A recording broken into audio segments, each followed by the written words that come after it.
Bismillahirrahmanirrahim. Assalamualaikum warahmatullahi wabarakatuh. Selamat pagi adik-adik. Alhamdulillahirrahmanirrahim. Pada kesempatan ini kita bertemu kembali dalam mata kuliah dokumentasi kebidanan untuk pertemuan yang kedua. Saya berharap semoga adik-adik semua selalu berada dalam keadaan sehat walafiat. Baik, sebelumnya kita sudah belajar mengenai konsep dasar dokumentasi kebidanan. Hari ini kita akan melanjutkan belajar mengenai teknik dan model dokumentasi. Mengapa sih penting sekali teknik dan model dokumentasi ini dipelajari? Karena setiap tenaga kesehatan, baik bidan maupun perawat, dan semua profesi itu akan membuat teknik dan model pendokumentasian disesuaikan dengan kesepakatan. Teknik dan model pendokumentasian yang digunakan apa? Baik, kita lanjut. Tujuan pembelajaran kita pada hari ini, setelah mengikuti perkuliahan, adik-adik diharapkan mampu menjelaskan yang pertama, teknik pendokumentasian naratif, kemudian yang kedua, teknik pendokumentasian flowsheet atau checklist, kemudian yang ketiga, model pendokumentasian POR, kemudian yang keempat, model pendokumentasian SOR, yang kelima model pendokumentasian CBA, yang keenam model pendokumentasian Cardex, dan yang ketujuh adalah model pendokumentasian komputer. Nah, dari tujuan pembelajaran kita pada hari ini ya, ada dua yang masuk ke dalam teknik pendokumentasian, yaitu naratif dan flowsheet, kemudian ada 5 yang masuk ke dalam model pendokumentasian. Adapun referensi yang digunakan dalam materi ini, ya, di sini referensinya ada 4, ya. Baik, yang pertama kita masuk ke dalam teknik pendokumentasian. Ya, adik-adik perlu mempelajari bagaimana sih teknik pendokumentasian yang digunakan di lapangan? Ya, yang pertama ada teknik pendokumentasian naratif. Seperti apa sih teknik pendokumentasian naratif? Kemudian yang kedua adalah flowsheet atau checklist. Mari kita lihat. Nah, teknik pendokumentasian naratif itu sendiri apa? Ya, teknik pendokumentasian naratif adalah teknik yang dipakai untuk mencatat perkembangan pasien dari hari ke hari dalam bentuk narasi. Itu menurut Sudarti dan Faujiah tahun 2011. Setiap teknik pendokumentasian maupun model pendokumentasian masing-masing memiliki keuntungan dan kerugian. Adapun keuntungan untuk teknik pendokumentasian naratif ini yang pertama adalah membuat dokumentasi yang kronologis sehingga membantu menginterpretasikan atau penafsiran secara berurutan dan asuhan atau tindakan yang dilakukan. Karena bersifat narasi ya, sehingga kronologis kejadian atau dari awal pasien datang sampai dengan pulang itu semuanya tercatat. Kemudian yang kedua, format menyederhanakan proses dalam mencatat masalah, kemudian kejadian perubahan, intervensi, reaksi pasien, dan outcomes. Jadi outcomes-nya itu adalah format pendokumentasian yang dibuat walaupun narasi namun sederhana.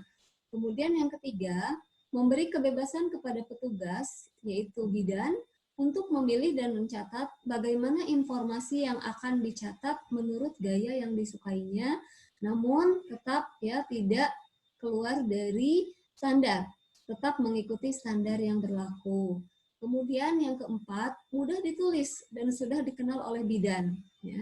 Mungkin kalau misalkan adik-adik nanti tugas akhir ya, tugas akhir membuat asuhan kebidanan komprehensif, bentuk pendokumentasiannya itu adalah SOAP, dan SOAP tersebut dibuat dalam bentuk narasi.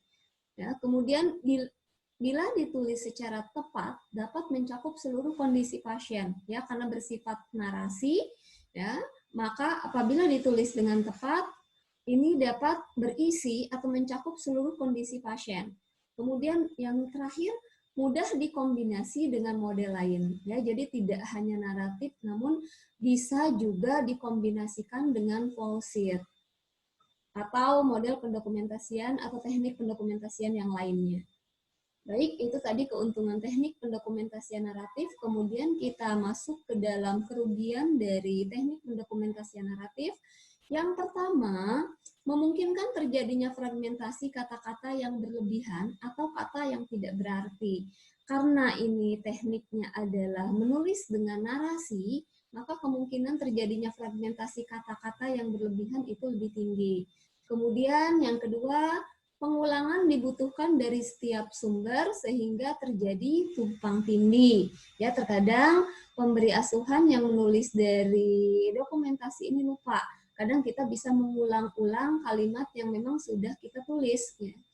Kemudian yang ketiga, membutuhkan waktu yang panjang untuk menulis dan membaca catatan tersebut. Betul ya, karena bentuknya narasi, dari awal pasien datang, ya, kemudian proses bagaimana memberikan asuhan, kemudian evaluasi sampai dengan pasien pulang, itu semuanya dicatat dengan narasi. Dan memang membutuhkan waktu yang panjang pastinya ya. Kemudian yang keempat, pencatatan yang tidak terstruktur dapat menjadikan simpang siur ya, karena tadi dapat memungkinkan terjadinya pengulangan kata ya, sehingga dapat menjadikan data simpang siur. Kemudian terkadang sulit untuk memperoleh kembali informasi tanpa mereview catatan tersebut ya. Kalau misalkan kita menginginkan informasi yang sama, berarti kita harus mereview kembali informasi dari catatan tersebut. Kemudian memerlukan review catatan dari sebagian sumber untuk menentukan kondisi pasien secara keseluruhan. Ya, artinya di sini dari berbagai sumber, bukan hanya dari bidan saja. Kalau di rumah sakit berarti kan sumbernya ada bidan, kemudian ada dokter, kemudian ada perawat ya, dan sebagainya. Nah, kemudian pencatatan terbatas pada kemampuan bidan dalam mengungkapkan data yang diperoleh. Ya, kita tahu bahwa dalam penulisan dokumentasi ya tentunya ada yang harus dilakukan oleh bidan, yang harus ditulis oleh bidan itu tentunya kita harus sesuai dengan nomenklatur diagnosis kebidanan atau sesuai dengan kewenangan bidan tersebut dalam hal membuat dokumentasi. Ya, kemudian urutan kejadian atau kronologis ya dapat menjadi lebih sulit diinterpretasi karena informasi yang berhubungan mungkin tidak didokumentasikan di tempat yang sama. Itu tadi kerugian dari teknik naratif. Baik, untuk pedoman teknik naratif, yang pertama, gunakan batasan-batasan standar. Artinya, di dalam menggunakan pedoman teknik naratif ini, kita harus menggunakan batasan standar. Misal, ya, di dalam penulisan, ya selalu diawali dengan huruf kapital di awal kalimat atau di awal kata. Kemudian kita menggunakan standar penulisan yang sesuai ya dengan standar atau dengan teknik penulisan yang lazim ditulis atau dibuat dokumentasi oleh bidan. Kemudian yang kedua, ikuti langkah-langkah proses asuhan. Di dalam membuat asuhan, bidan mengikuti manajemen kebidanan 7 langkah Varney. Ya. Atau alur pikir bidan yang pertama yaitu mengidentifikasi data dasar, kemudian yang kedua ya menganalisis data, kemudian yang ketiga kita membuat perencanaan, membuat pelaksanaan, kemudian kita melakukan evaluasi, ya.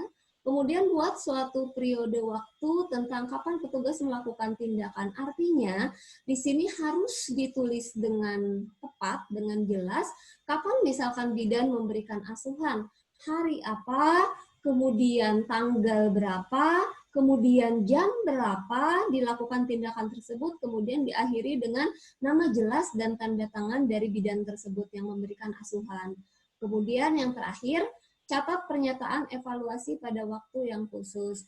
Sama seperti tadi dalam memberikan tindakan, ya di dalam pernyataan evaluasi pun kita harus mencatat hari apa, tanggal berapa, jam berapa, kita memberikan evaluasi secara khusus. Artinya evaluasi yang kita peroleh dari pasien tersebut itu bagaimana. Dan diakhiri dengan nama dan tanda tangan bidan. Nah, baik. Menurut Handayani dan Mulyati 2017, ada 6 bagian teknik naratif. Yang pertama adalah lembar penerimaan. Yang dimaksud dengan lembar penerimaan di sini adalah lembar penerimaan pada saat pasien masuk ke rumah sakit yang meliputi identitas pasien, kemudian apa alasan pasien tersebut masuk ke rumah sakit.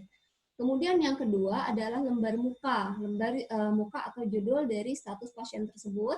Kemudian yang ketiga, lembar instruksi dari dokter, yaitu isinya adalah advice dari dokter ya atau instruksi dari dokter apa yang perawatan apa yang harus diberikan, ya contohnya adalah tindakan medis, ya kemudian terapi apa yang diberikan kepada pasien tersebut, kemudian lembar riwayat penyakit. Nah, lembar riwayat penyakit ini ya artinya adalah lembar riwayat penyakit yang berisi riwayat penyakit pribadi dan riwayat penyakit keturunan.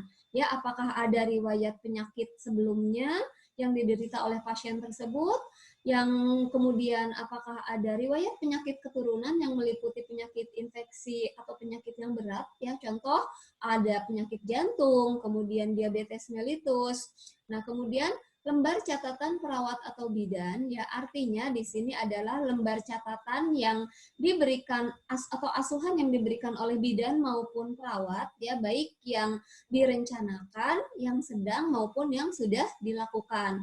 Kemudian yang ketiga adalah lembar catatan lainnya. Di sini contohnya adalah lembar fisioterapi, lembar hasil dari pemeriksaan laboratorium dan sebagainya. Nah, baik, di sini ada contoh pencatatan naratif menurut Wildanan Hidayat 2008, ya. Dapat dilihat di sini ada keterangan tanggal atau waktu, kemudian ada catatan bidan, ya. Kemudian ada tanda tangan dan nama jelas bidan. Ya, jadi setiap kali kita selesai memberikan asuhan, wajib selalu untuk membubuhkan tanda tangan, ya. Oke. Itu tadi penjelasan mengenai teknik pendokumentasian naratif. Kemudian sekarang kita masuk ke dalam teknik pendokumentasian flowsheet atau checklist. Apa itu teknik pendokumentasian flowsheet atau checklist? Ya, flowsheet merupakan salah satu bentuk catatan perkembangan yang berisi hasil observasi dan tindakan. Ya, lebih sering digunakan biasanya di unit gawat darurat menurut Sudarti dan Faujiah 2011.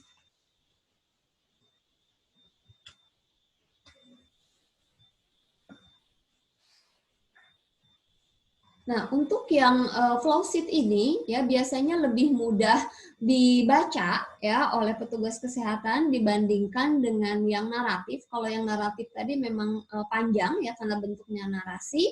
Namun untuk yang teknik flowsheet ini ya karena dia mudah dibaca oleh klien karena biasanya bentuknya alur ya, berbentuk alur ya. Di sini ada keuntungan teknik flowsheet. Keuntungannya apa saja? Yang pertama, meningkatkan kualitas pencatatan observasi tentu, karena yang ditulis hanya data fokus atau poin-poin penting saja, sesuai dengan pendokumentasian atau alur yang digunakan itu seperti apa.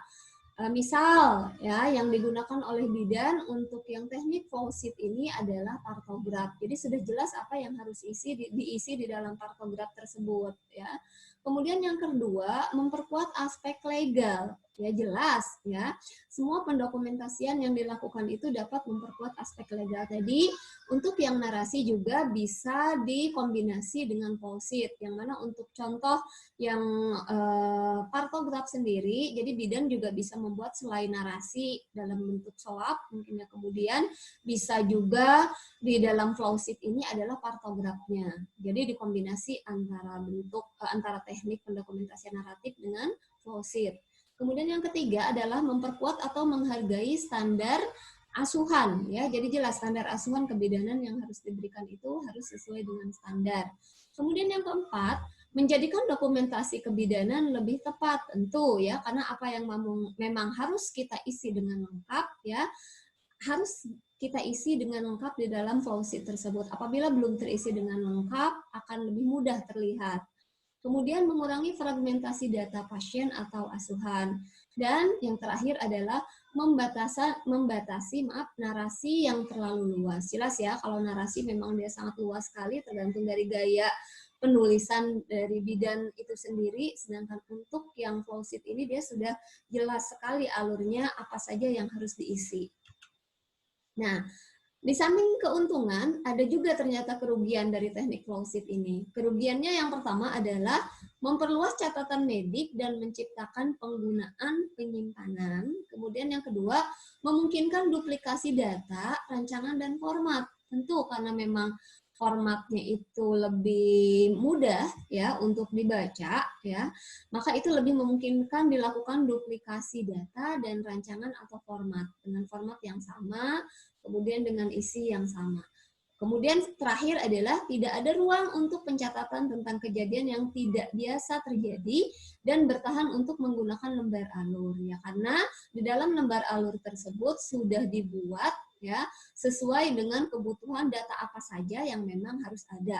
Selain data yang memang tidak tercantum di dalam format alur tersebut, maka sulit untuk mengisi karena memang tidak ada ruang. Oke, kemudian untuk syarat lembar alur atau flowsheet, yang pertama, perhatikan dan ikuti petunjuk menggunakan format khusus sesuai dengan format yang digunakan. Yang kedua, lengkapi format dengan kata kunci, ya kata kuncinya disesuaikan dengan instansi tersebut. Kemudian dengan kasus tersebut, gunakan tanda checklist ya atau silang atau X pada waktu mengidentifikasi bahwa parameter telah diobservasi atau diintervensi.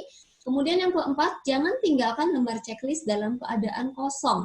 Tulis 0 untuk mengidentifikasi bahwa parameter tidak diobservasi. Kalau dibiarkan kosong atau tidak ditulis 0, maka kemungkinan besar untuk orang-orang yang tidak bertanggung jawab untuk mengisi itu lebih banyak. Kemudian tambahkan uraian secara detail jika diperlukan. Kemudian pertahankan agar letak lembar alur tepat di lokasi yang tersedia atau rekam medis. Kemudian beri tanda tangan dan nama jelas pemberi asuhan. Kemudian dokumentasikan waktu, jangan lupa ya, waktu itu sangat penting sekali, waktu dan tanggal data masuk. Catatan ini dibuat secara singkat dan jelas, serta mengandung elemen, kolom untuk menempatkan tanda checklist, kemudian inisial orang yang melakukan pengkajian, tanda tangan orang yang melakukan pengkajian, tanggal dan waktu saat memasukkan data. Itu syarat lembar alur ya atau flowsheet. Nah, di sini ada contoh untuk yang teknik pendokumentasian flowsheet ya. Ini yang pertama adalah contoh lembar pengkajian luka ya. Jadi di sini ada lokasi luka ya, kemudian tanggal, waktu jelas ya. Kemudian untuk partograf ini biasanya yang sering digunakan oleh bidan ya. Baik, kemudian kita masuk ke dalam model pendokumentasian. Ya. Apa itu model pendokumentasian? Yaitu cara menggunakan dokumentasi dalam penerapan proses asuhan menurut Sudarti dan Faujiah 2011. Nah, untuk model pendokumentasian sendiri, ya itu ada 5. Ya. Yang pertama adalah model pendokumentasian POR, yang kedua SOR, yang ketiga CBA, yang keempat Cardex, dan yang kelima adalah komputer. Baik, kita masuk ke dalam model pendokumentasian yang pertama, POR. Apa itu POR? Ya, Problem Oriented Record atau catatan berorientasi pada masalah. Ya, menurut Wildan dan Hidayat 2008, model ini merupakan suatu sistem yang memberikan cara dokumentasi dengan menentukan dan mengikuti setiap masalah klinis, ya, kemudian diorganisasikannya untuk pemecahan masalah. Ya, 4 komponen model pendokumentasian POR ini, yang pertama terdiri dari data dasar ya. Nah, untuk yang data dasar ini apa saja yang harus ada ya? Biasanya di data dasar ini adalah hasil dari pengkajian ya. Hasil dari pengkajian ini adalah atau semua informasi yang telah dikaji dari klien ketika klien itu pertama kali masuk ke rumah sakit ya, baik data subjektif maupun data objektif ya. Nah, kemudian untuk daftar masalah ya, daftar masalah di sini biasanya berisi tentang masalah yang telah teridentifikasi dari data dasar ya.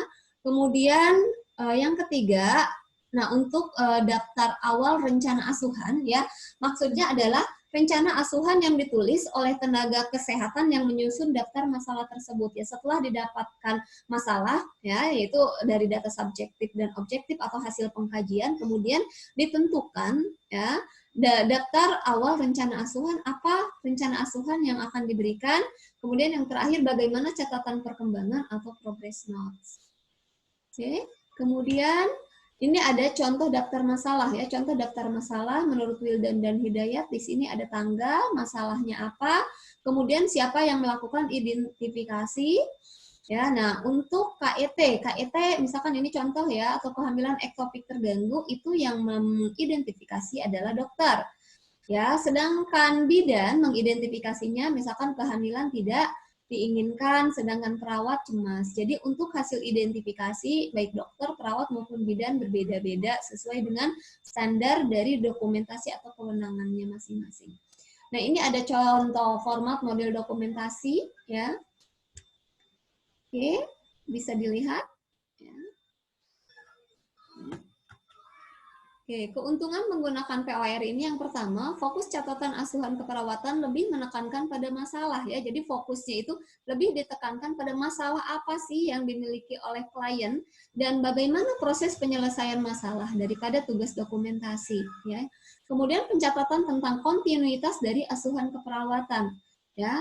Bagaimana perkembangannya ya. Kemudian yang ketiga, evaluasi dan penyelesaian masalah secara jelas dicatat. Daftar masalah merupakan checklist untuk diagnosa keperawatan dan untuk masalah klien. Kemudian data yang perlu diintervensi dijabarkan dalam rencana tindakan keperawatan. Nah, selain keuntungan, ada juga kerugian dari POR. Yang pertama, penekanan, ya karena tadi hanya menekankan kepada masalah yang utama, jadi kerugiannya adalah penekanan hanya berdasar masalah, penyakit, dan ketidakmampuan dapat mengakibatkan pada pendekatan pengobatan yang negatif. Kemudian yang kedua, kemungkinan adanya kesulitan jika daftar masalah belum dilakukan tindakan atau timbulnya masalah yang baru.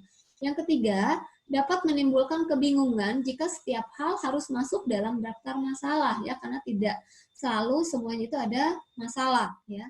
Kemudian Swappier dapat menimbulkan pengulangan yang tidak perlu jika sering adanya target evaluasi dan tujuan perkembangan klien sangat lambat. Kemudian perawatan yang rutin mungkin diabaikan dalam pencatatan jika flowsheet untuk pencatatannya tidak tersedia. Kemudian P dalam SOAP ya atau planning ya atau penata laksanaan mungkin terjadi duplikasi dengan rencana tindakan keperawatan. Baik, kita masuk ke dalam model yang kedua yaitu model SOR ya atau Source Oriented Record atau catatan berorientasi pada sumber ya. Apa sih yang dimaksud dengan model SOR? Ya, karena catatan berorientasi pada sumber, jadi memfokuskan orang atau sumber yang melakukan catatan pada pasien siapa saja ya sumbernya. Yang pertama ada dokter, perawat, kemudian ahli gizi atau tenaga kesehatan lain yang memberikan catatan pada data medik. Kemudian catatan berorientasi pada sumber ini terdiri dari 5 komponen. Ya, yang pertama lembar penerimaan berisi biodata, ya biodata dari pasien, biodata lengkap, ya. Kemudian yang kedua lembar order dokter, ya. Kemudian yang ketiga lembar riwayat medik atau penyakit, yang keempat catatan perawat atau bidan, yang kelima catatan dan laporan khusus.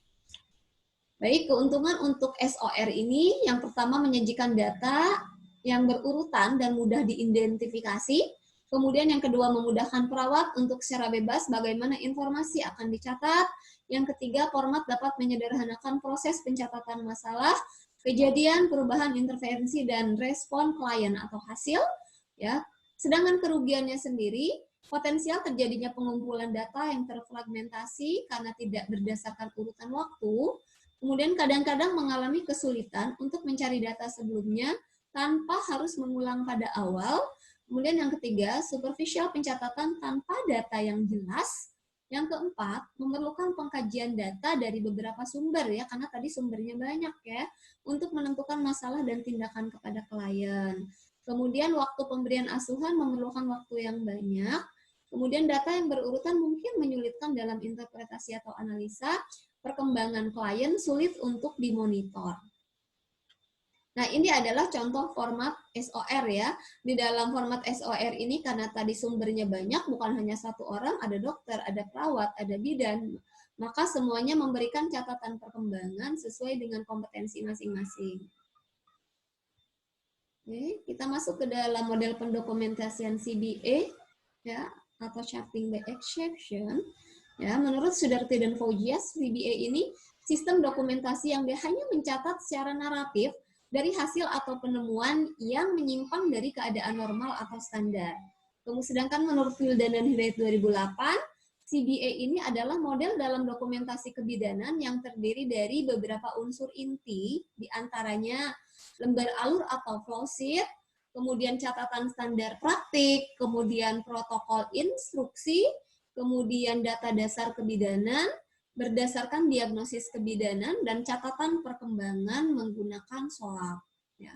CBA ini mengintegrasikan komponen kunci apa saja. Yang pertama adalah lembar alur atau flowsheet.